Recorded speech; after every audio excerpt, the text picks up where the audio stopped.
ஒரு ஊரில் சுயநலம் பிடித்த அக்காவும் அப்பாவி தங்கையும் வாழ்ந்து வந்தனர். அவர்களை பெற்ற தந்தை மரணப்படுக்கையில் இருந்தார். சாகும் தருவாயில் ஊர் பெரியவர்கள் கூடியிருக்க தன் இரு மகள்களிடமும், இந்த சிறிய வீடு, இந்த விலை உயர்ந்த போர்வை, அதோ அந்த கறவ மாடு, அத்துடன் இந்த கட்டில் மற்றும் அந்த தனி மரம், இதை தவிர உங்களிடம் கொடுக்க என்னிடம் ஏதும் இல்லை. இவற்றை சரிசமமாக நீங்களே பிரித்து கொள்ளுங்கள் என்று கூறி இறந்துவிட்டார். சுயநலம் பிடித்த அக்கா அப்பாவி தங்கையிடம், சகோதரி, அப்பா இதனை சரிசமமாக பிரித்துக் கொள்ள சொன்னார். அதன்படி இந்த கறவை மாட்டின் முன்பக்கம் உனக்கு சொந்தம், பின்பக்கம் முழுவதும் எனக்கு சொந்தம். நீ பின்பக்கத்தை உரிமை கொண்டாட கூடாது. அதே போல நான் முன்பக்கத்தை உரிமை கொண்டாட மாட்டேன். அது உன்னுடையது. மற்றபடி வீடு, போர்வை மற்றும் கயிற்று கட்டிலை நீ பகலில் பயன்படுத்திக் கொள். பகலில் அவை உன் சொத்து. அவற்றை நான் இரவில் பயன்படுத்திக் கொள்கிறேன். இரவில் மட்டும் அது என் சொத்து. அதே போல தென்னை மரத்தின் அடிபாகம் உன்னுடையது, மேல் பாகம் என்னுடையது. இதுவே நம் ஒப்பந்தம். இதில் உனக்கு விருப்பமென்றால் இதில் கையெழுத்திடு என்று கூற, இதற்கு ஒப்புக்கொண்ட அப்பாவி தங்கையும் விஷயம் புரியாமல் ஊர் பெரியவர்களை கலந்து ஆலோசிக்காமல் அக்காவை நம்பி அந்த ஒப்பந்தத்தில் கையெழுத்து போட்டுவிட்டாள். காலம் மெல்ல நகர்ந்தது.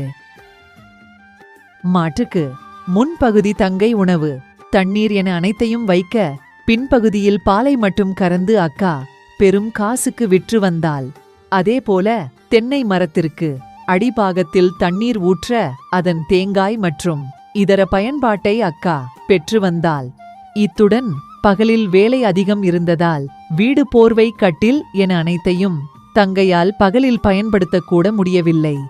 ஆனால் ஒப்பந்தப்படி அக்கா அவற்றை இரவில் எடுத்துக்கொள்ள வீட்டின் வெளியே தங்கை தரையில் படுத்து குளிரில் போர்வை கூட இல்லாமல் நடுங்கிக் கொண்டிருந்தாள். இப்படியாக பல நாட்கள் நடந்து வர தங்கைதான் வஞ்சிக்கப்பட்டதை உணர்ந்தாள். ஊர் பெரியவர்களை அழைத்து அவர்களிடம் தன் பிரச்சினை கூறி அழுதாள்.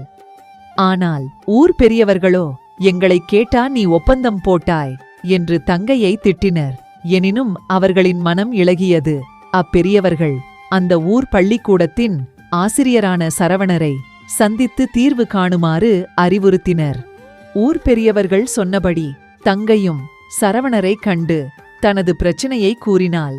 அவற்றை பொறுமையுடன் கேட்ட சரவணர் அவளுக்கு ஆறுதல் கூறி இனி என்ன செய்யலாம் என்பதை அவள் காதில் கூற, அது கேட்டு அவள் மகிழ்ந்தாள். சரவணர் சொன்னபடி அவர் கூறிய திட்டத்தை செயல்படுத்த துவங்கினாள் தங்கை. மரத்திற்கு தண்ணீர் ஊற்றுவதை நிறுத்தினாள். அத்துடன் உரமிட்டு அதனை பராமரிப்பதையும் தவிர்த்தாள். பகல் முழுவதும் போர்வையை தண்ணீரில் போடுவாள். இரவில் அக்காவிடம் அந்த போர்வை கொடுத்து விடுவாள். நனைந்த போர்வையை போர்த்த முடியாமல் அக்கா தவித்துக் கொண்டிருந்தாள்.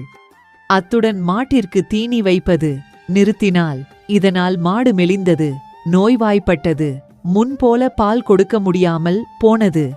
சுயநல அக்கா தங்கை விழித்துக் கொண்டதை உணர்ந்தாள்.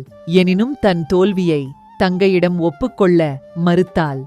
கடைசியாக ஒரு நாள் தங்கை கூர்மையான அருவாளை எடுத்து வந்து தனக்கு சொந்தமான மாட்டின் முன்பகுதியில் காணப்பட்ட அதன் கழுத்தை வெட்ட போவதாக கூற, அலறி அடித்துக்கொண்டு அக்கா ஒப்பந்தத்தை கிழித்து எறிந்து தங்கையிடம் மன்னிப்பு வேண்டினாள். அன்று முதல் அக்கா தங்கை இருவரும் அனைத்தையும் தர்மப்படி நியாயமாக பங்கிட்டுக் கொண்டனர். தங்கை சரவணருக்கு நன்றி கூறி மகிழ்ந்தாள். முட்டாள் எப்போதுமே முட்டாளாக இருக்க மாட்டான். அவன் விழித்துக் கொண்டால் அறிவாளிகளாக தங்களை நினைப்பவர்கள் முட்டாளாகி விடுவார்கள்.